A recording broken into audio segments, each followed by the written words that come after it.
কিনবা তোমাদের বাড়ির জন্য যদি কখনো কিনো নিয়ে যাবে এখান থেকে। আচ্ছা আমাদের বাসার জন্য যদি একটা হ্যামক কিনি বুঝছো কেমন হয়? হ্যামকে বসে অফিস করলাম আর অফিস থেকে রিইম্বার্সমেন্ট নিব। হ্যামকের উপর রুচি উঠে যাবে, আর জীবনে কোথাও গিয়ে হ্যামক ভালো লাগবে না দেখবে। টু রিয়েলি স্ট্যান্ড আপ, এটা কি? ও আচ্ছা, ও আমার অফিসের স্ট্যান্ড আপ।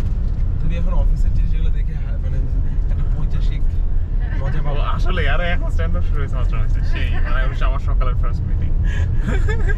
আমার তো ভালো লাগতেছে, আবার আমি নাই একটা মিটিং ক্যান্সেল করতেছে। তাহলে তোরা মিটিং কর। না না করতেছে না, মিটিং করো না। হ্যাঁ এখন মনটাই ভালো হয়ে গেছে। তুই ভুলে একটা ছবি পাঠালে তো সরি রং উইন্ডো, মিটিং এর মধ্যে পাঠিয়ে দিব। রং window. So this is our first stop. This is La Fortuna Waterfalls.